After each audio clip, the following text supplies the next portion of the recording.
1995వ సంవత్సరంలో మహారాష్ట్రంలో ఉన్న ఒక చిన్న కుగ్రామంలో ఒక బాబు పుట్టాడు. వాళ్ళ నాన్న రిక్షావాడు. పని చేసుకుంటూ బిడ్డకి అన్నం కూడా పెట్టలేని దీన స్థితిలో ఉన్నాడు. ఈ బాబు ఎదుగుతూ 4వ క్లాస్ వరకు ప్రభుత్వ పాఠశాలకు వెళ్ళి చదువుతున్నాడు.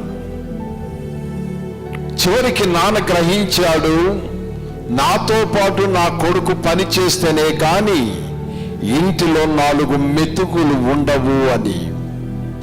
బడికి వెళ్ళి ఈ బాబు యొక్క టీచర్తో మాట్లాడుతున్నాడు. అయ్యా, మా అబ్బాయిని రేపటి నుంచి బడికి పంపలేను.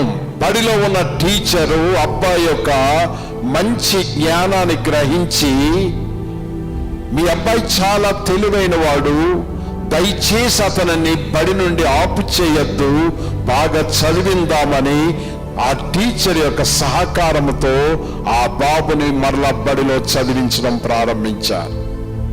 ఆకలి, బాధ వాటి మధ్య చదువుతూ ఎదుగుతున్నాడు.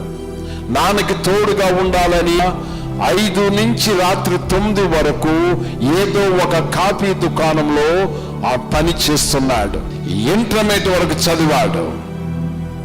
ఒకరోజు వాళ్ళకి ప్రభుత్వం దగ్గర నుంచి ఉత్తరం వచ్చింది, మీ యొక్క ఆర్థిక పరిస్థితిని బట్టి ప్రభుత్వం 30,000 ఇస్తున్నారు, రమ్మని నాగ్పూర్కి రప్పించారు. అక్కడ కలెక్టర్ ఆఫీస్ కి వెళ్ళినప్పుడు అక్కడ అధికారులు 3,000 లంచం ఇస్తే నీకు 30,000 ఇస్తామన్నారు. లంచం ఇవ్వాలా, ఎందుకు అనే ప్రశ్న దగ్గర ఆగిపోయాడు. చివరికి డిగ్రీ పూర్తి చేశాడు. సివిల్ ఎగ్జామ్స్ కి వెళ్ళాడు. మొదటి ఎగ్జామినేషన్ లోనే అతడు IAS ఆఫీసర్ గా సెలెక్ట్ అయిపోయాడు. 21 సంవత్సరాల చిన్ని వయసులో ప్రప్రథమగా IAS ఆఫీసర్ అయ్యాడు. అతడే హంస ఆహాబ్.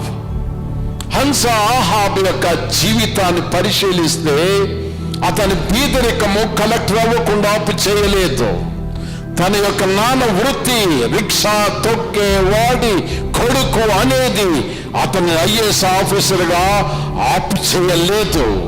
నీ జీవితంలో ఏ బ్యాక్గ్రౌండ్ వచ్చావో, నీ జీవిత బ్యాక్గ్రౌండ్ బీదరికం, అవమానం, సిగ్గు, ఇవన్నీ దేవుని యొక్క కృప దగ్గర తల దించుకోక తప్పదు.